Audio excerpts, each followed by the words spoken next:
And we're back with another Man United video. I did not think I would be here with our first signing being Andrey Santos.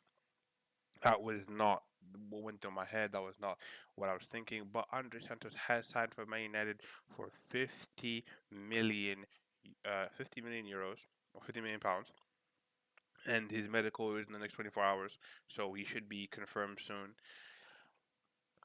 Andrés Santos is a good player. Yes, this is not a video talking about how good Andrés Santos is.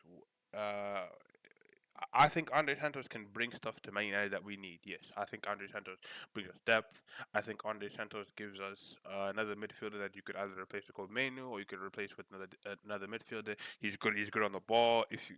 If you have watched him at Chelsea, he's good on the ball. He's good. He's good in tight spaces. The guy loves trying to get the ball to his more attacking players. He's okay. He's okay defensively. He's not the biggest player, but this video isn't about Andre Santos and how good he is. Right? That's not the video. My video is about the debacle that Man United have kind of done this transfer window. Right? Man United this whole summer, right? And I got something out there that we'll open in a second. But Man this whole summer I've talked about, we need we have a midfield priority right this summer, because obviously if we pull up the Man United squad, which I'll do right now here. If we pull up the Man United squad, our midfield depth, and the second Manuel Ugarte got injured, I said, okay, we're good, right? Even though, yes, I'm not a big Manuel Ugarte fan, he's still a body that can still play midfield. Obviously, not to the best ability, but he can still play midfield. Our defensive midfielders, and I'm not counting Kobe Manu, I'm not counting Mason Mount, and I'm not going to count Bruno Fernandes, because neither of these two are one defensively sound enough in Bruno Fernandes, and defensively sound enough and consistent enough to play in Mason Mount to play defensive midfield. Are Kobe Manu and Toby Collier that have played first team football for Man United in the past 2 years. It's a problem, right? I have other problems with this squad that I've spoken about before in fullbacks, but we're not here for that, right? It's a problem that right now Man United are going into next season, or might go into next season, and we've only signed one midfielder at this moment. And you could say I'm reacting, but my reaction for this is because of Alessandro Tonali being signed, Mateus Fernandes being signed, Ellie Anderson being signed. Those are three midfielders in a midfield market that has been burst open by Elliot Anderson going to Manchester United, going to Manchester City. The midfield, and Leah said this in the video, but every single summer there is a key position that every team wants to sign. Last season was strikers. Before that, it was midfielders again. Before that, early 2020, it was center backs. 2021, it was center backs. Now it's midfielders again. Defensive midfielders specifically, all action midfielders, and three of the best, three of the best all action midfielders in the Premier League have been taken away. And we all know why Mateus Fernandes got taken away from Man United, right? And then the thing is, all three of the midfielders that have been signed were identified as leading midfield targets for Man United. In Ellie Anderson, in Tonali, and Mateus Fernandes. Mateus Fernandes was the one, and Ellie Anderson were the two that they want to get so badly, right? And Ellie Anderson, he wanted Man City from the beginning, right? Man City came with their bid, and we tried to work a bid. I don't know what offers Man United put in, because I'm not sure, but we tried to work Ellie Anderson in, but he obviously wanted Man City. Man City offered up what Nottingham Forest wanted, and he's now Nottingham Forest, and he's now a Man City player. Mateus Fernandes, somebody that whose idol is Bruno Fernandes, and who would probably want to come and play with Bruno Fernandes and want to learn under Bruno Fernandes and play at Man United, because Man United is a big club. West Ham realized that we want Mateus Fernandes. Said, okay, we want 85 million for the guy, and then we tiptoed around the question, right? Oh, 85 million. Yo, how about 60? Okay, how about 75? Okay, how about 70. No? Okay, how about 80? Okay, how about we give you 85 million, but we do it over installments of 2 years, or we do it in two installments. I said no, and Tottenham said, okay, Man United doesn't want to do it. We'll throw our hat in. Boom, we'll get Mateus Fernandez. And the big thing that I see about a lot of Man United fans is, he costs too much. These players cost too much. These guys cost too much, right? And yes, 85 million for a guy that got relegated back-to-back seasons is a lot. 160 million for a guy that plays in a bottom half team for the Premier League is a lot. But Man United have one picked all these targets, and two, this is the pie you've made. You've decided to you've decided to one, purchase in the Premier League, and two, you decide to say these are the guys that we want. So now the clubs, West Ham, Newcastle, Nottingham Forest, can now put a value on their player that they see fit that you could pay. And now we're talking about, okay, we don't want to pay that much. But my thing is, with the price, obviously it's a high price, but this is the floor. Elliot Anderson is the peak. That is the peak. 160 million is the peak for what you have to play for a premier midfielder now. And then Mateus Fernandez is the floor. This is what the base is. 85 million is the base. That means players that are either two Mateus Fernandez, yeah, all right, two Mateus Fernandez's quality and Elliot Anderson's quality will go in between that 85 million to 160 million range. And there's nothing that Man United, we can't go in low ball and hope to get something cheaper, and it's not going to work. And a lot of other Man United fans are talking about the fact of, oh, we signed, and I'll pull it up here. We signed Senna Lamens, right, from the Belgium league last year, and he was a world class player, right? And yes, we signed Senna Lamens last year from he's a world class player. Yes, that was a great signing from us. It's good. But you can't expect us to go and somehow sign a Cinelamens type player every single transfer window. It's not a sustainable. It's not a sustainable process of work, right? It's not a sustainable process of work because we got to remember last year again a great transfer window, but we signed Embuemo for 75, we signed Sesko for 76, and we signed Cunha. I'm not sure how much Cunha was, but we signed those three attackers, Premier League proven attackers, for which would be right now, which would be Brian Bambo would be 10 million less than what we would have got from Mateus Fernandez, who would be a everyday starter for Man United right now, because that's what we need. People are talking about, oh, we can go sign these guys and these guys. Guys, we need to remember this is Michael Carrick's full first season at Man United. The our owners, right? Our owners re-signed Ruben Amorim, got him these players, and he couldn't do anything with this, right?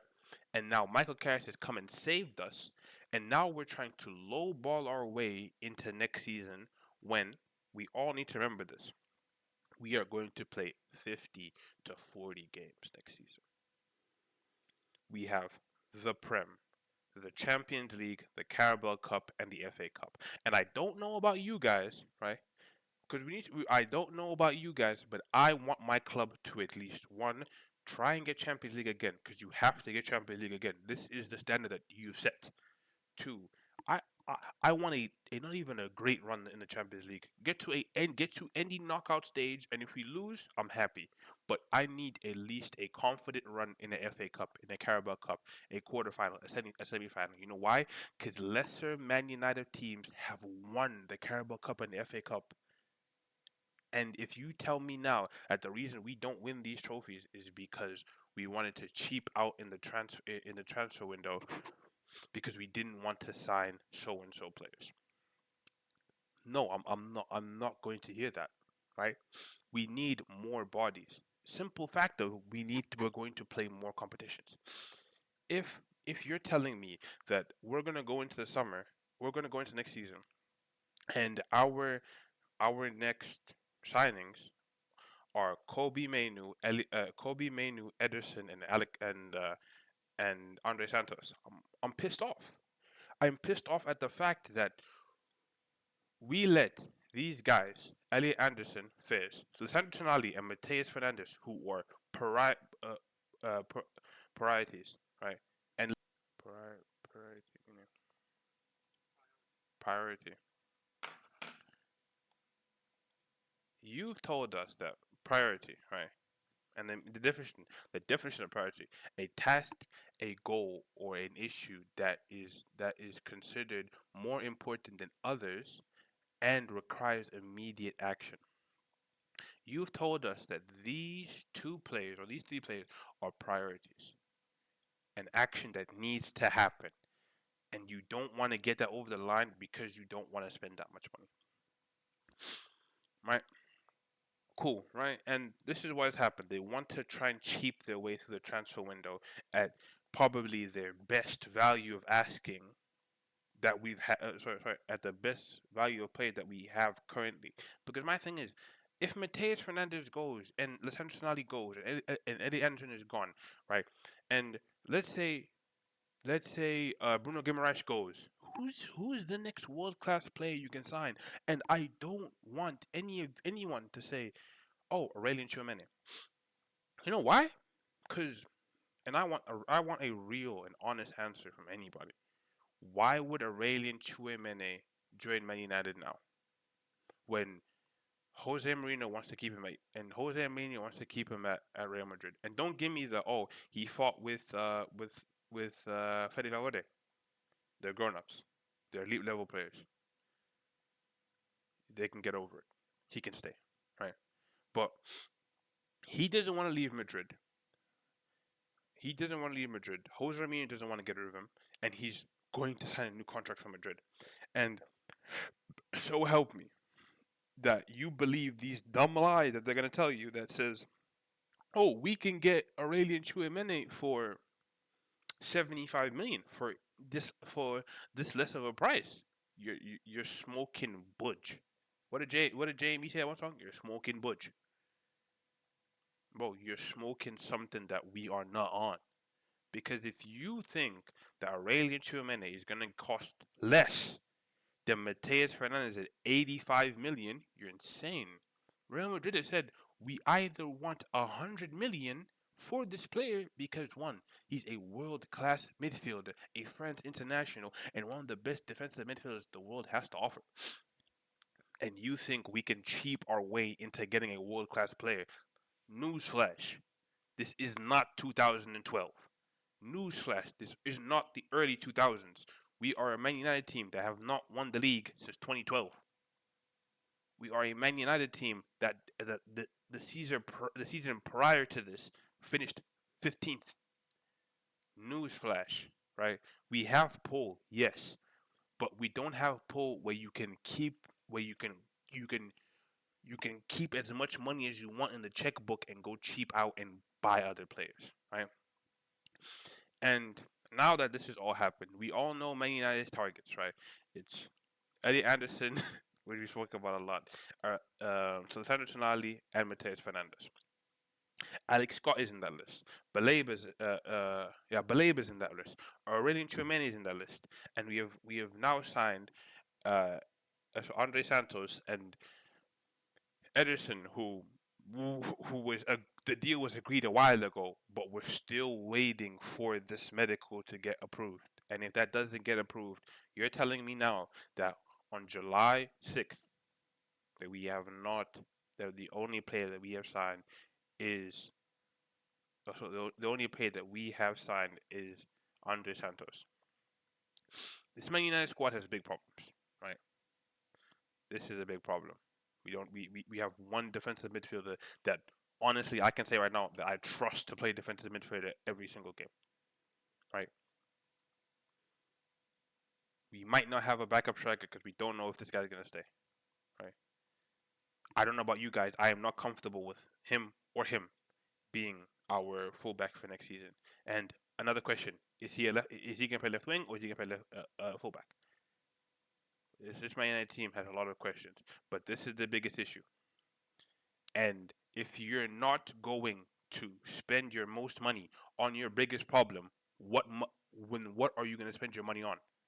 If your biggest problem is you gotta fix, if your biggest problem is you have to go and fix your TV, and you don't want to spend money to go and fix your TV in your house, that means you're not gonna go and spend a lot of money going to fix something else in your house. If your number one priority, you don't want to go spend. And the last guy that's left, Bruno Guimaraes. Bruno Guimaraes is just chilling. He's just chilling at Newcastle. If I find out that Man United have not one thought about offering a contract because it's too much, or don't want to put in a transfer, and we let Bruno Guimaraes somehow end up at Arsenal, I'm I'm pissed off because my club has failed me. Forget me, the club has failed Michael Carrick. You've offered Michael Carrick that contract, and the club has lied to our faces. And a lot of you men believe this dumbass lie, right? And you're smoking copium that said, "Oh, they want to win the league. They want to win the league by 2028." I thought it was 2030. When I was chilling in my bed and I saw this transfer, I'm thinking, "Oh, they want to win the league by 2030." No, 2028. That's 2 years from now. They want to win the league by 2028. Forget 2 years ago. 2 years from now. It's 2 seasons, Broski. You have next season and the season after. You got to win the league. That's what you told us, right? They want to win the league, and if at the biggest offer of asking, because now if these players go, who are you going to sign? We need a elite midfielder next to Kobe Mainu. We need a confident midfielder next to Kobe Mainu because the midfielders they had before, Manuel Lugarte, who you signed from PSG for I think it was 70 million, for Casemiro, who in his last season, yes, he scored numerous amount of goals, but we saw his defensive woes. We saw his defensive inconsistency. We need another midfielder, and now we want to cheap out. Now we want to be scarce. Now it's like, do we want to do this? Do we want to do that? You set your timeline. You've done this, and the guy that you said is going to be the man for our club, you said, nah, we're not gonna spend money. It makes no sense to me. But that's it. Wow, we're done. That's the video. If you think Man United, if you believe that Andre Santos is a good signing, I think he's a good player. Yes, I think he's a great player, but I need more people around him. But I don't. We can't have an Andre Santos, Kobe Mainu, Edison midfield three to go into the next season and hopefully win us games. Hopefully win us competitions. Get us four. But yeah, that's it. That's my thoughts. That's my opinions. If you think I'm just bugging, if you don't agree with my opinions, please tell me why. If you think if you agree with my opinions, please also tell me why, right? If you think that there is another midfield signing that we can get, right, that solves our problems, inform me, bro. We need to know, I'm trying to know more about the game, and that's why we're here. That's why you watch these videos. But yeah, thank you guys. We will be back for France Morocco, and we're out of here. Deuces.